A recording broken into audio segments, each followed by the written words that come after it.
C'est parti, les fous d'échecs, on y va. On commence, on va jouer, on est classé 579, on joue contre un adversaire 600.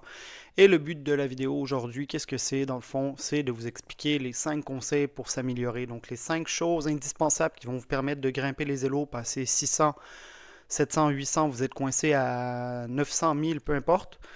Vraiment des éléments à considérer le plus possible. Donc ici, on commence par le premier qui est de respecter les concepts de l'ouverture. Donc, qu'est-ce qu'on veut faire? L'ouverture, on veut venir prendre le centre. Hein. On a les 4, évidemment, E4, E5, D4, D5.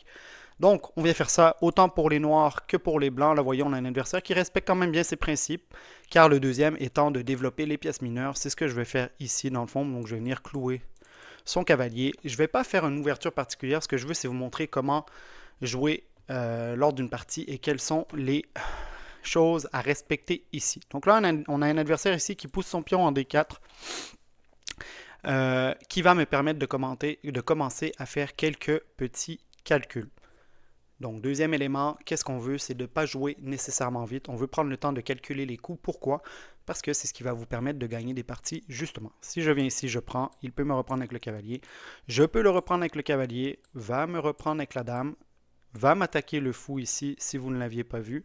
Donc moi, je peux peut-être venir prendre le fou ici, pourra reprendre avec la dame.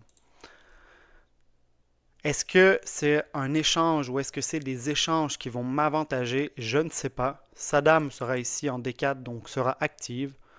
Euh, va m'attaquer potentiellement le pion en G7, encore une fois, si on continue le calcul.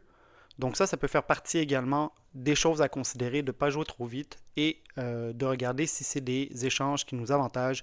Ici, je ne vais pas accepter son échange. Donc qu'est-ce que je vais faire? Je vais pousser mon pion ici. Va m'échanger. Et là, il faut faire attention parce que des fois, il y a des petites tactiques, je prends, je reprends, et il peut venir prendre madame ici. Là, l'avantage, c'est que j'ai mon cavalier je peux revenir reprendre madame. Donc, faisons attention à ça également. Je ne veux pas me retrouver avec un roi en plein milieu, donc être obligé de reprendre avec mon roi s'il y a un échange de dames. On voit ici, on va rentrer dans cette ligne. J'ai ce pion-là qui est toujours protégé. J'ai mon cavalier qui est ici.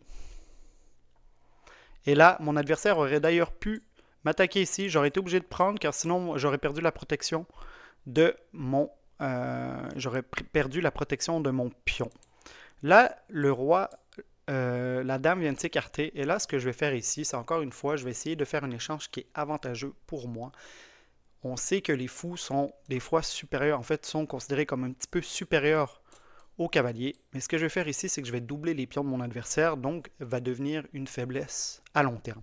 Donc, un des concepts également à regarder, c'est comment venir jouer, comment venir aggraver, si je peux dire, la structure de pion de votre adversaire qui va vous procurer un avantage sur le plus long terme. Mon pion ici est toujours protégé. Je peux aller faire un second clouage ici. S'il me pousse avec son pion, je peux reculer le fou pour garder la pression sur le cavalier. S'il me repousse, je peux également me reculer. Donc là, on a déjà vu 3 concepts. On respecte l'ouverture, on regarde un peu au niveau des calculs, qu'est-ce qui peut nous avantager, et on essaie de... je vais juste calculer un petit peu en même temps. On essaie de prendre notre temps. C'est un peu ça. Là, je vais sortir madame. Je vais juste la mettre ici en D7. Me créer de l'espace et je vais vouloir développer mon cavalier également. Donc là, je vais mettre mon roi à l'abri, bien évidemment. J'ai une structure de pion ici qui est quand même relativement fort. Vient de jouer sa dame une, deux ou troisième fois. Me donne l'opportunité de doubler ses pions ici. J'ai presque envie de le faire. Car ici, n'attaque rien. N'attaque pas ce pion non plus. Donc ça, c'est le genre de choses que vous pouvez voir aussi. Encore une fois, je viens sacrifier le fou pour le cavalier, mais se retrouve avec des pions. Vous voyez, une structure de pions catastrophique, si je peux dire. Donc ça, sur le long terme, c'est ce qui va me permettre d'attaquer, c'est ce qui va me permettre de gagner la partie, car notre adversaire n'aura pas suivi, dans le fond, comment avoir une bonne structure de pion, n'aura pas protégé cette structure-ci et va me permettre à moi, dans le fond, pouvoir développer. Même là, je peux venir mettre un échec et mat. Je dirais que je menace directement un échec et mat parce que j'ai respecté un autre des principes, dans le fond, qui est de venir prendre les couloirs, donc de venir prendre les colonnes qui sont laissées ouvertes par notre adversaire. Et ici, c'est un des éléments que lui n'a pas vu. Donc, quatrième élément,